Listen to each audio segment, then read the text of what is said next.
Student today we discuss probability distribution of unit 3। तो देखिए इसमें जो है हम एडिशन थ्योरम डिस्कस करेंगे। तो लास्ट लेक्चर में अपने आपको बेसिक बता दिया था कि व्हाट इज प्रोबेबिलिटी एंड उससे कुछ एग्जांपल रिलेटेड बता दिए थे कि नाउ अब हम आगे का फर्दर टॉपिक करेंगे that is addition theorem in probability. तो एडिशन थ्योरम जो होता है बेसिकली हमारे पास टू केसेस में बताई जाती है। फर्स्ट हमारे पास जो केस रहता है दैट इज म्यूचुअली एक्सक्लूसिव। मैंने आपको बताया था लास्ट लेक्चर में म्यूचुअली एक्सक्लूसिव क्या होता है कि if two events can not happen at the same time, कि अगर दो इवेंट्स एक टाइम पर सेम टाइम पर नहीं हैपन होते हैं दैट इज म्यूचुअली एक्सक्लूसिव। इस केस में हमारे पास जो एडिशन थ्योरम होता है वो हमला रहता है P A plus B is equal to P A plus P B. ठीक है, ये हमारे पास म्यूचुअली एक्सक्लूसिव के केस में रहता है। और हमारे पास नॉट म्यूचुअली एक्सक्लूसिव में क्या रहेगा,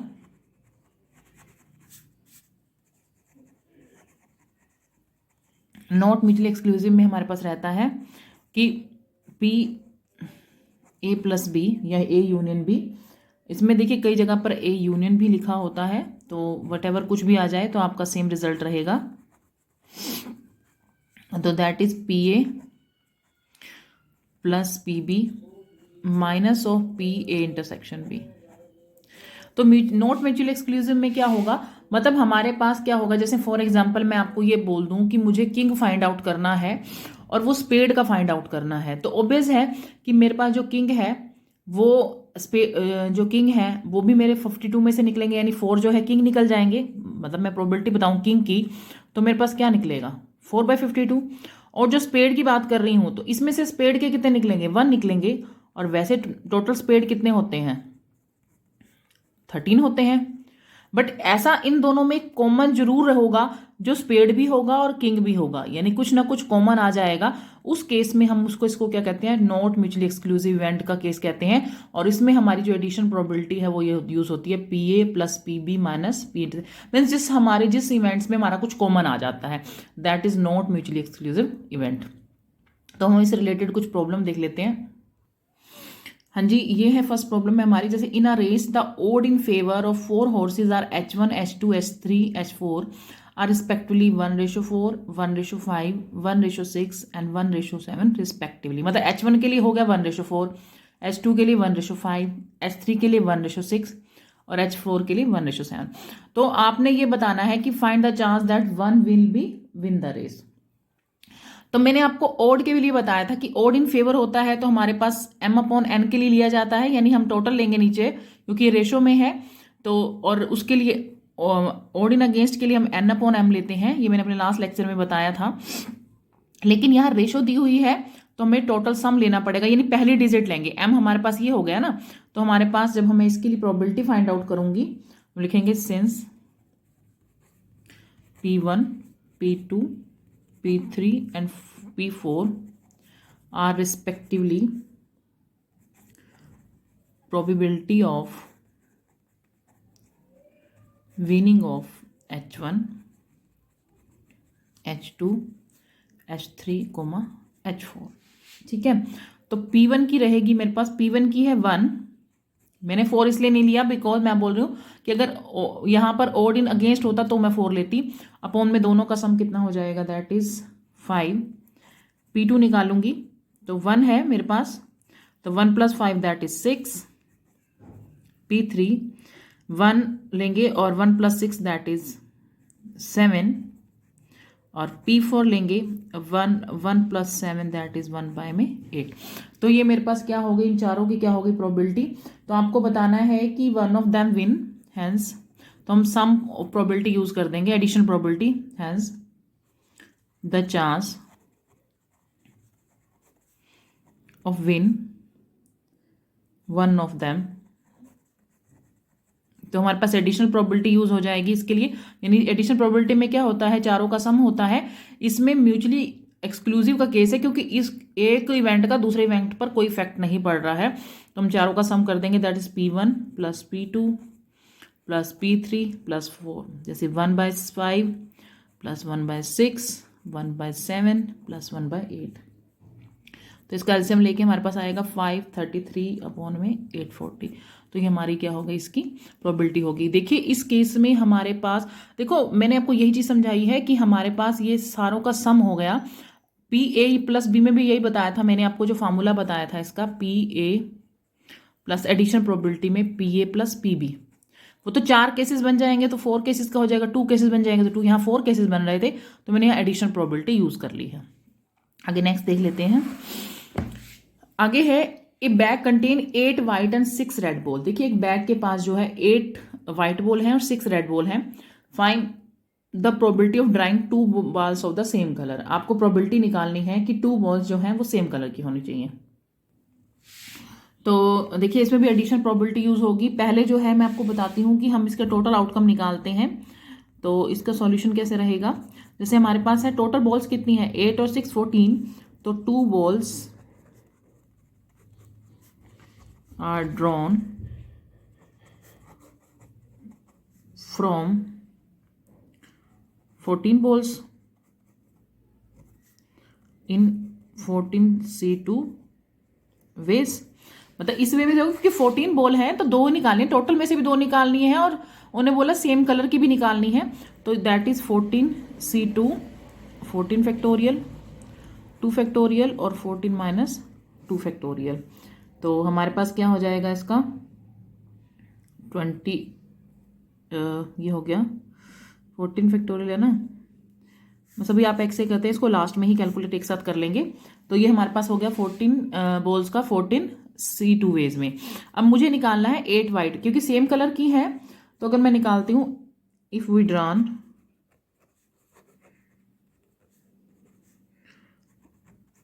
2 white ball from the bag, तो इन कितने वेज में हो जाएगी 8C2। तो मेरे 8 में से निकल गई। अब मेरे पास इसकी प्रोबेबिलिटी क्या बनेगी, देखिए मान लीजिए मैं इसको पी ए इवेंट कह देती हूँ। 8 बॉल्स हैं हमारे पास, 8 में से मेरे को वाइट निकालनी है, 2 निकालनी है, और टोटल में से कितनी निकली, 2 निकली। देखिए मेरे पास, देखो मैंने टोटल या टोटल आउटकम निकाल दिया। मेरे पास फेवरेबल क्या बनेगा इसका, 8 में से 2 निकालनी है। उन्होंने बोला है कि आपके पास जो प्रोबेबिलिटी निकाल रहे हो 2 बॉल्स की ऑफ सेम कलर, वो सेम कलर की होनी चाहिए। तो पहले तो मैंने टोटल आउटकम निकाली, तो टोटल आउटकम मेरे पास है 14C2, दैट इज, क्योंकि 14 को 14C2 में लिखेंगे।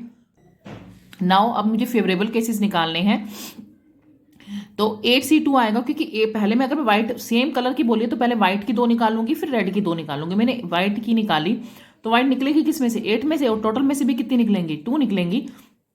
तो पी ए कितना हो जाएगा, दैट इज 28 अपॉन में 91। इसको ओपन कर दीजिएगा दोनों की प्रोबेबिलिटी को। इफ वी ड्रॉन, कौन सी निकालनी है, 2 रेड बॉल्स, तो हमारे पास 2 रेड बॉल हैं, उसकी प्रोबेबिलिटी क्या होगी, निकलेगी कितने में से, 6 में से, क्योंकि रेड कितनी थी टोटल 6 में से 2 निकल जाएंगी। तो प्रोबेबिलिटी ऑफ बी क्या हो जाएगा, 6C2 अपॉन में 14C2। तो ये फेवरेबल रिजल्ट आ गया, ये टोटल रिजल्ट आ गया। तो दैट इज 15 बाय में 91। अब मुझे क्या निकालना है, उन्होंने बोला है कि फाइंड द, अब 2 केसेस दे रखे हैं। अब मैंने आपको बोला एडिशन प्रोबेबिलिटी क्या होगी, देखो मुझे निकालना है, इन्होंने ये नहीं बोलना कि मुझे व्हाइट निकालनी है रेड निकालनी, बस ये बोल दिया कि भाई जो भी बॉल्स निकालो ना, आप 2 निकालो, वो सेम कलर की होनी चाहिए। Maybe it maybe right और maybe it be red, ये व्हाइट भी हो सकती है रेड भी हो सकती है, यानी दोनों केसेस मुझे लेकर चलने पड़ेंगे। दोनों केसेस लेने पड़ेंगे तो मेरे पास एडिशनल प्रोबेबिलिटी यूज हो जाएगी। मतलब मैं ये वाला केस भी इवेंट लेके चलूंगी, बी वाला इवेंट भी लेके चलूंगी। अगर वो ये कह देते कि मुझे तो रेड बॉल ही चाहिए या मुझे व्हाइट बॉल ही चाहिए, तब आप एडिशनल प्रोबेबिलिटी नहीं यूज कर सकते। एडिशनल प्रोबेबिलिटी इसलिए यूज हुई है यहाँ पर क्योंकि आपको इसका केस भी दिखाना पड़ा और इसका केस भी दिखाना पड़ा, बिकॉज उन्होंने बोला कि सेम कलर के चाहिए। तो मैंने ए की भी निकाल ली और बी की भी निकाल ली। तो पी ए था 28 बाय 19 और दैट इज 50 बाय 19, तो इसका हो गया 43 बाय में 91। आई अगेन रिपीटेड, उन्होंने सेम कलर नहीं बोला है, उन्होंने कुछ मेंशन नहीं किया कि हमारे पास व्हाइट निकालनी है। एडिशनल प्रोबेबिलिटी इसलिए यूज हो रही है क्योंकि हमें सिमिल्टेनियसली दोनों के केसेस को दिखाना पड़ेगा। मुझे रेड वाला केस भी दिखाना पड़ेगा और मुझे व्हाइट वाला केस भी दिखाना पड़ेगा। दोनों केसेस के लिए सम ऑफ प्रोबेबिलिटी यूज हो गया। नेक्स्ट प्रॉब्लम देख लेते हैं।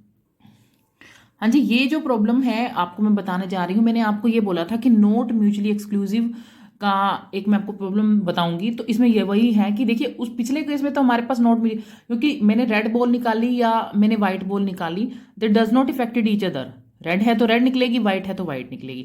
बट यहां पर जो प्रॉब्लम है देखिए इसको, कि find the probability of drawing an ace और ए स्पेड और a both from the deck of the card. मुझे प्रोबेबिलिटी निकालनी है कि मुझे एस निकालना है, वो स्पेड भी हो और बोथ भी हो।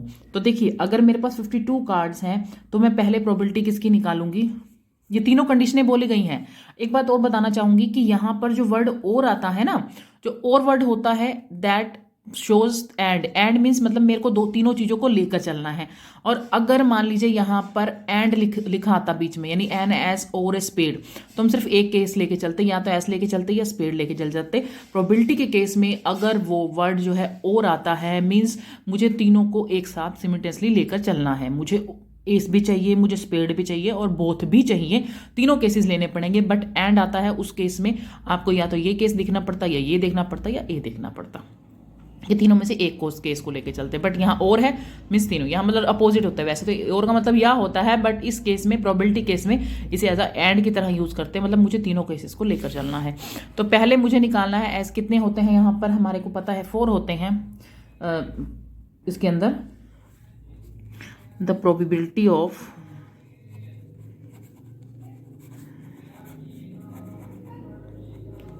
ड्राइंग एन एस, तो हमारे पास कितने होते हैं टोटल 4 होते हैं, और टोटल कार्ड्स कितने होते हैं 52। तो ये इसकी प्रोबेबिलिटी बन गई। तो आप चाहे इसे, मैं इसे ना पी ए नेम दे देती हूँ, तो हमें फार्मूला अप्लाई करने में दिक्कत नहीं होगी। पी ए मैंने इसको दे दिया। Now probability of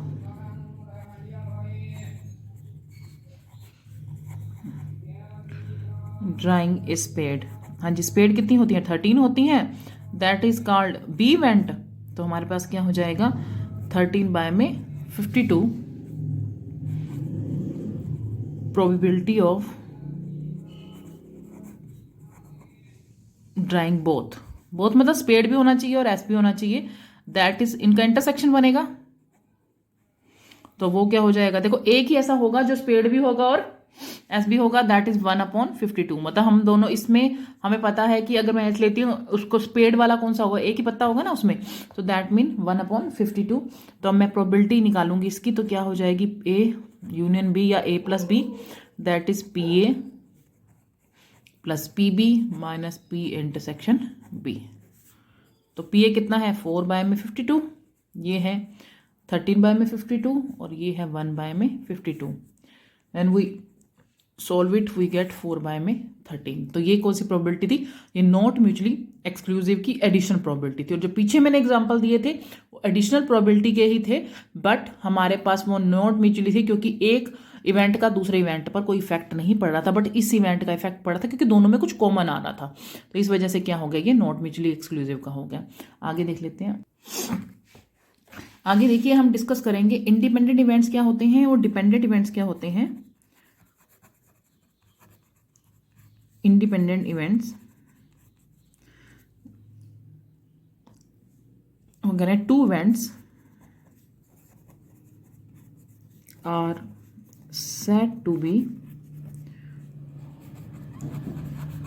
independent if happening of one doesn't affect the other।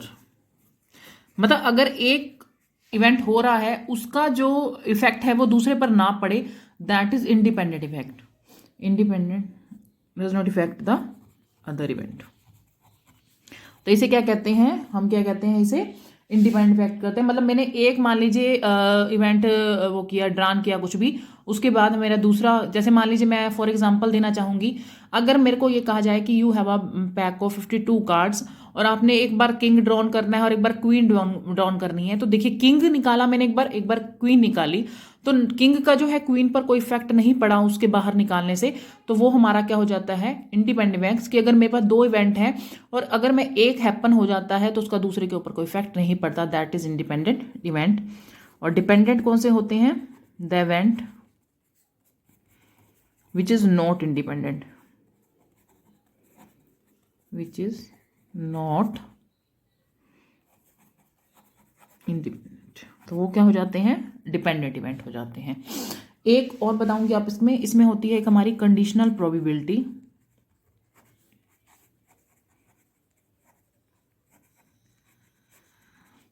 तो कंडीशनल प्रोबेबिलिटी में हमारे पास क्या रहता है कि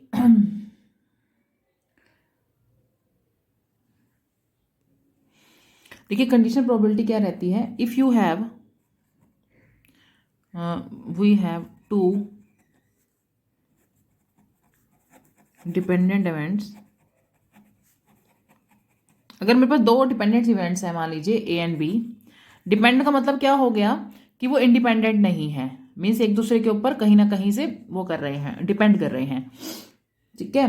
द सिंबल, तो इसको हम डिनोट कैसे करते हैं, that is P B upon A, यानी पी किस पर डिपेंड कर रहा है, यहां बी अपॉन ए लिखेंगे तो पी बी जो है ए पर डिपेंड कर रहा है, और अगर ए अपॉन बी लिखेंगे मतलब ए बी पर डिपेंड कर रहा है, जो पीछे लिखा होगा वो उस पर हम डिपेंड करेंगे।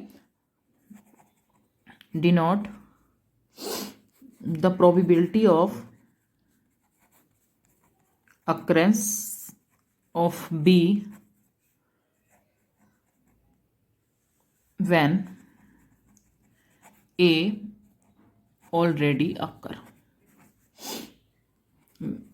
इसका मतलब क्या है कि मैं ये कह रही हूं कि मेरे पास उन्होंने बोला कि दो डिपेंडेंट इवेंट हैं, तो हम probability of occurrence of B when A already occur, मतलब मेरे को प्रोबेबिलिटी किसकी निकालनी है, बी की निकालनी है, जब मेरे पास ए जो है ऑलरेडी हो, मतलब जो है उसकी प्रोबेबिलिटी गिवन हो या ऑलरेडी वो अक्कर कर रहा हो। तो इसमें हमारे पास बेसिकली क्या रहता है फॉर्मूला, मान लीजिए मैं बी अपॉन ए निकालती हूं, तो हमारे पास रहता है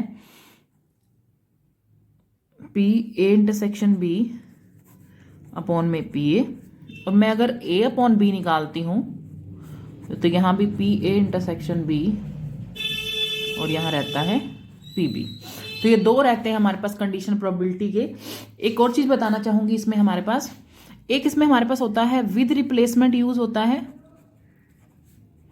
इसकी प्रॉब्लम्स आएंगे आपके पास। एक होता है विदाउट रिप्लेसमेंट।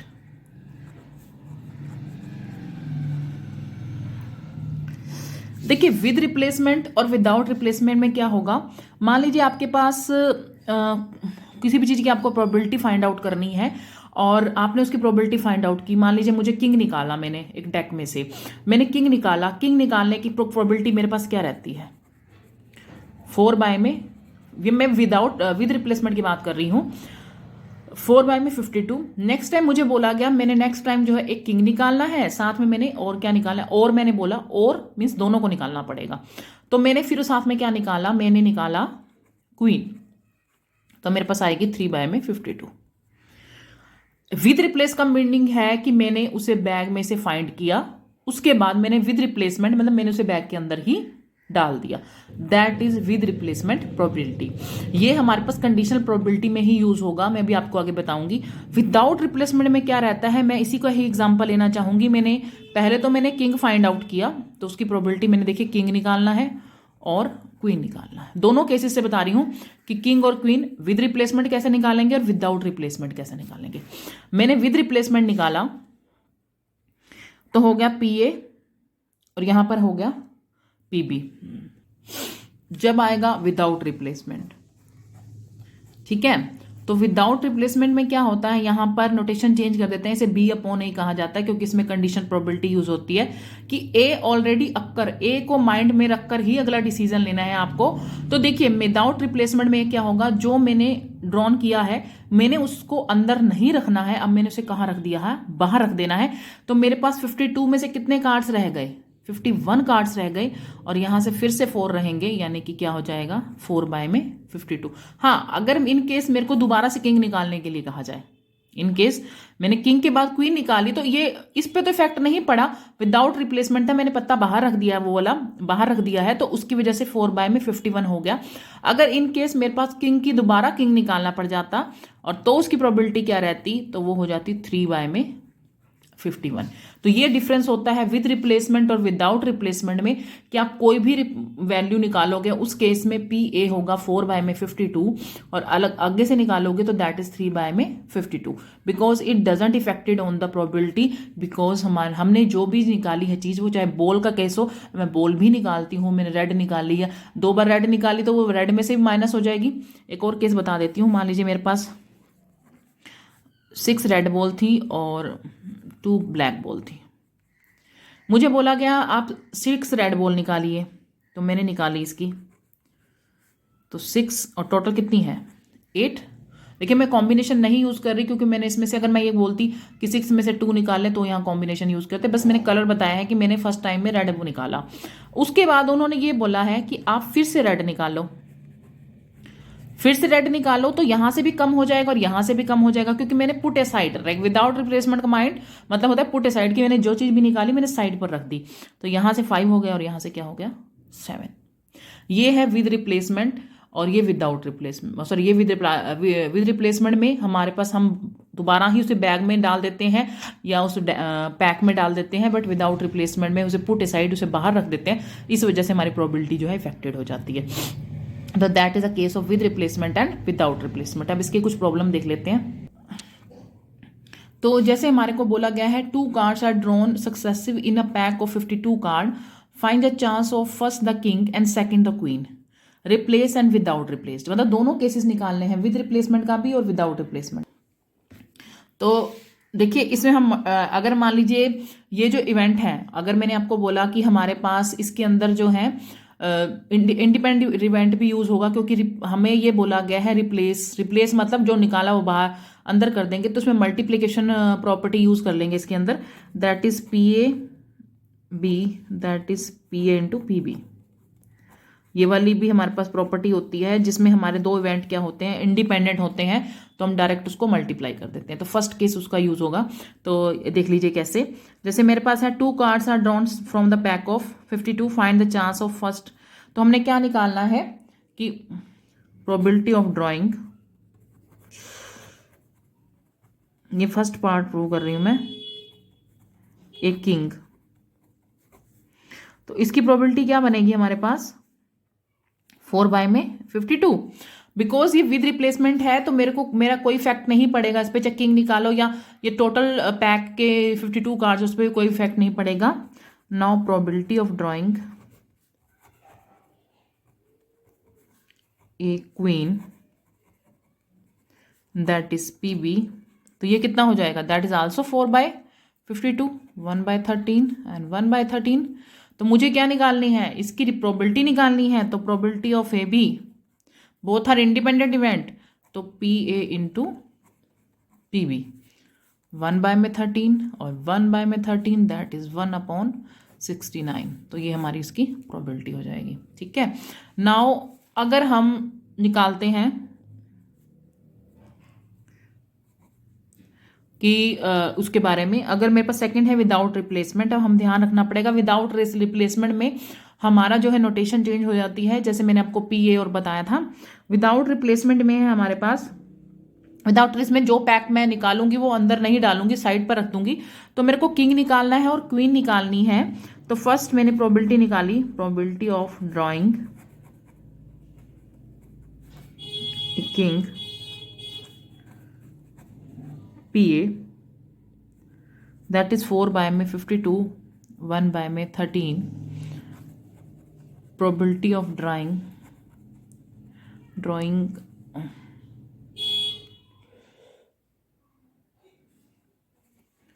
एक क्वीन। देखो ये विदाउट रिप्लेसमेंट है, विदाउट रिप्लेसमेंट है तो क्या लिखूंगी B upon A, because occurrence of if A first A occur then B occur, यानी कि पहले ए हो चुका है उसके बाद मेरा बी हो रहा है, मतलब ये टोटली इफेक्ट कर रहा है इसको।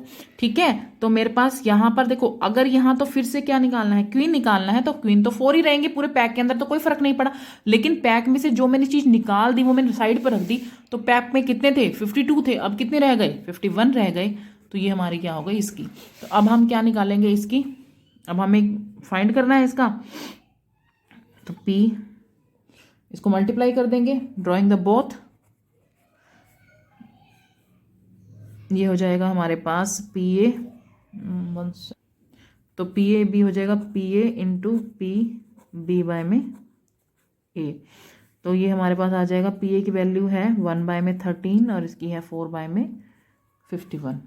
तो इसको सोल्व करोगे तो दैट इज़ 4/663। यहाँ पर इंटरसेक्शन का सिंबल आएगा।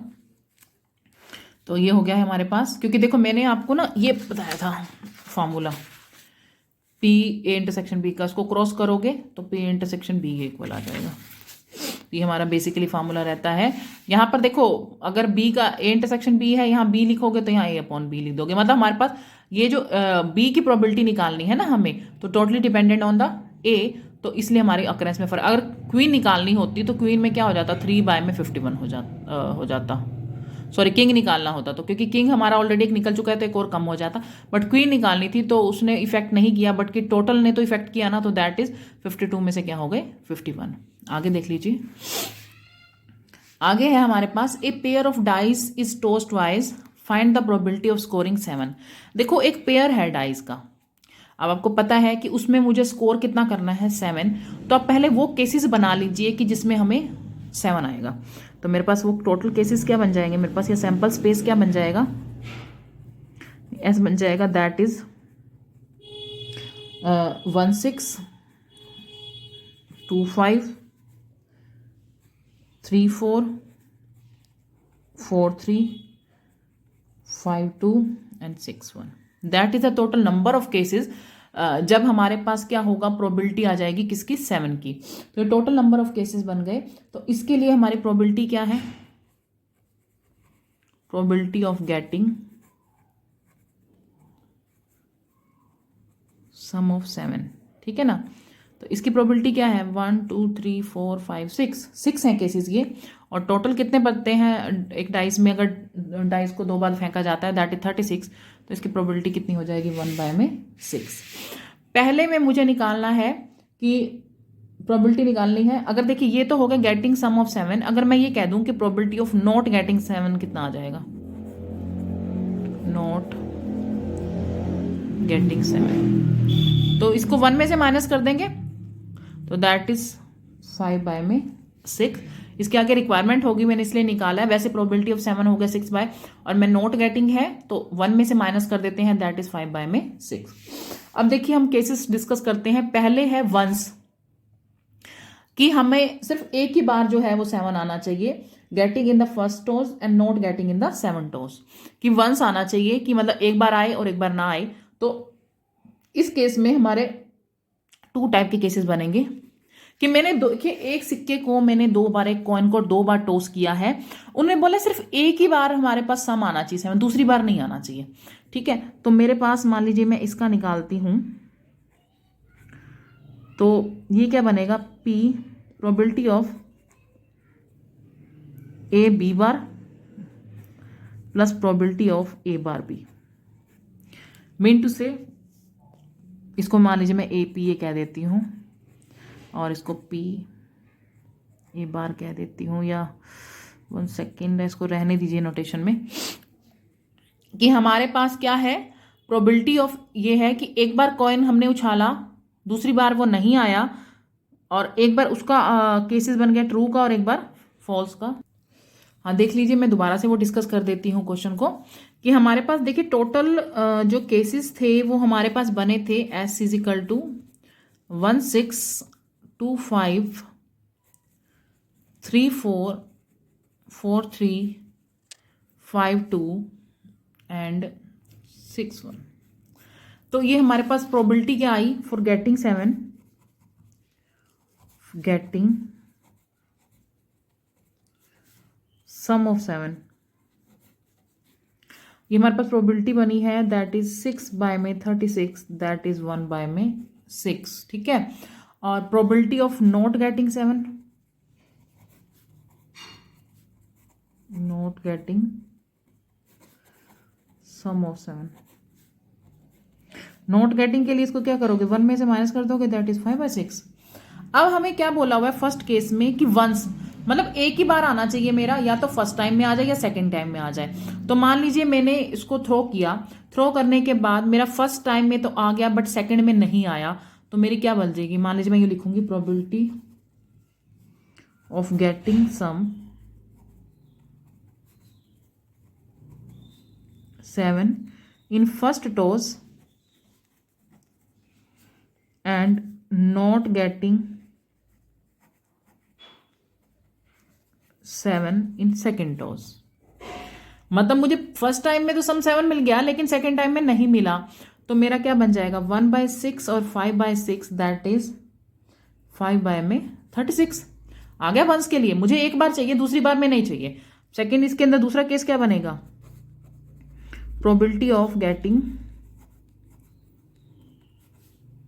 Not sum of 7 in first toss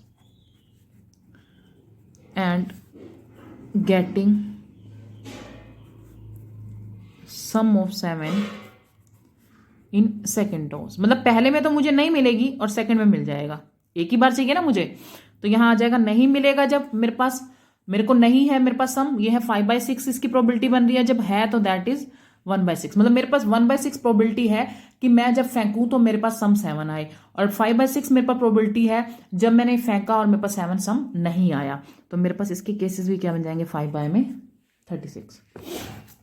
तो इसके अंदर भी क्या होगी, सम प्रोबेबिलिटी यूज होगी क्योंकि दोनों इंडिपेंडेंट इवेंट है। तो हमारे पास रिक्वायर्ड प्रोबेबिलिटी क्या हो जाएगी, दोनों का सम कर दूंगी मैं,